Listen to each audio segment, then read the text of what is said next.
Everyone, and welcome to this week's EpicDuel update video. I know we haven't done these for a while, and that's because I really didn't see a point in doing them, but I'm going to get back into doing them just for the sake of more EpicDuel content on the channel, with me uploading all of my streams, which aren't EpicDuel content.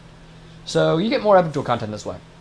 This week's update is the guest artist showcase for Deuce. I don't really know what the official name is. I didn't actually bother looking into it. But the first thing to point out is we have Deuce's personal NPC, which whatever eye is visible depends on what side of the mask you're seeing. So his mask is apparently set really far forward from his face, or he's not human. He has a challenge, which I'll be showing off in the live stream. The live stream, the live stream is set to start between 2:30 and 3 p.m. today, which is the 22nd of May. I was about to say it's March. If you can't catch it, the live stream will be up over the weekend. And I'm assuming you have to challenge Deuce in the mission chain, so the mission chain video will be up on Monday. So there will be a few opportunities to see me fight Deuce. And if you go into his shop, everything here at the base value is 8,000 credits. And I don't know what that translates to in Varium. I forgot to look. That's 250 Varium at the base value.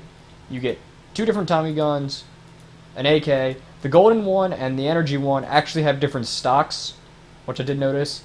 You got the broken and non-broken swords, and then you've got the tech staff, the tech axe, and tech daggers of all. Whee! I actually really like the animation on the tech daggers. It's too bad they don't have a core. That'd be a really cool item to see. Okay. Along with all of that, you have an achievement for beating Deuce. That is not the one I want to... Oh. I'm going to lose that 62 mission progress.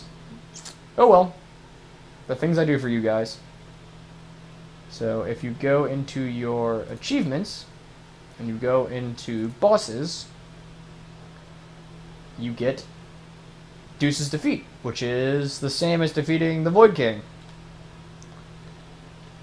So that's a nice little chunk of whatever. And let's see, where did they put it?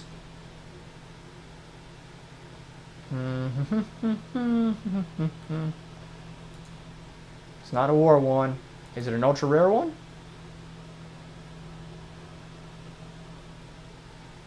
Well, the guest team now all have achievements.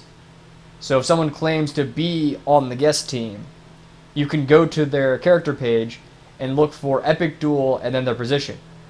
I have the EpicDuel tester one because apparently testing is going to fall under marketing. But I also have the I have the guest writer one. And the guest achievement and the EpicDuel achievement are what you're looking for people who say they are trying to be people who are impersonating staff. If they say they're staff and don't have those achievements, that should be a red flag. It may also not be their main account, but we're just going to go with it should be a red flag.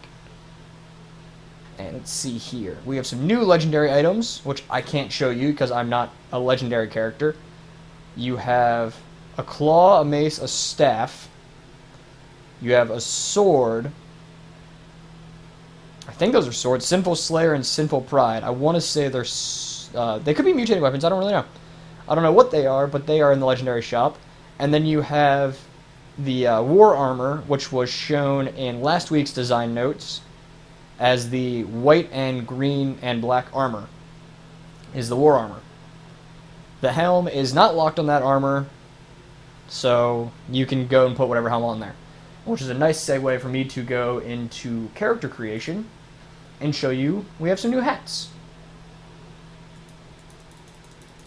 And they're all the way at the end, so it's faster to go this way than it is to go that way. It says 6 new hairstyles, which means you have the helm of the war armor, which is a credit hairstyle, which is great because it's free to play, so one step closer to the Epic Stylist achievement. And male and female for each class, which translates to 6 total. Let's just play around with some colors a little bit. Let's see if we can make it look good. What is the main color based off of? The main color is off of Accent 1. And then the center color, which I don't actually know what that is, and I don't even think that's accent 1. I'm just saying it's accent 1. The center color is based off of that. So these are really the two colors you need to look at for customizing your helm. And after that, we have a ton of balance changes and a few bug fixes. Let's start with the bug fixes. Those are shorter. The internal enhanced core correctly gives the right number of stats, +2. Mark of Azrael correctly gives +6 critical chance. Fixed an issue with level 1 heal and energy being slightly lower than intended. Ice Shield works again. It breaks all the time we touch those numbers. And character pages now properly display red stars, which if you go to Comical Biker's page, it will now show a red star. I don't know of anyone else with a red star. Balance changes. Maximum rage, defense, ignore, 55. Is it going down to 50 or is it coming up from 50? I don't really know. I don't know how to read that. I'm not good with that. Effective level cap is now 48 because the NPC skills don't actually affect PvP. Underdog has had its stats adjusted, and there's a lot of things to be adjusted, so I will just put that in the description so you can read it. Losing now grants slightly less experience and credits than before. Winning as an underdog grants less. Auxiliary damage scaling now matches that of primary weapons, which might be, yeah, probably gonna lower your auxiliary damage output. I didn't get a picture of it before. Gun damage has slowed slightly at higher levels, so that we no longer see as strong a gun off of super powerful dex builds. Well, I mean dex spam. Assimilation no longer requires a staff, so I'm actually going to try that out in my live stream with an E sword and a P sword, and try a bunch of different setups to see if I can find something fun there. Berserker now requires a club, though. Double Strike now requires a club, and the energy cost has been reduced by 10 at all levels. Fire Scythe stat requirement is lowered by 5 at all levels because people were complaining that it's too high. And I think it actually is. I think it required 42 support at one point, which is really high. Shadow Arts stat requirement has been lowered by 3 at all levels. Static Smash no longer has a weapon requirement, so it's like Assimilate. It is now unblockable, and the drain has been adjusted. It's got the little arrow, so I don't actually know how to read it because I'm partially brain dead at the moment. But that should be everything you need to know for the update. Some random person noticed who I was and famed me. I can't fame them back because, you know, no character pages. And I will see you guys all at the live stream, which will be linked in my description. Hope that this video beats it up. And I will see you guys again over the weekend and on Monday when I get those videos uploaded. Peace. Have a good time.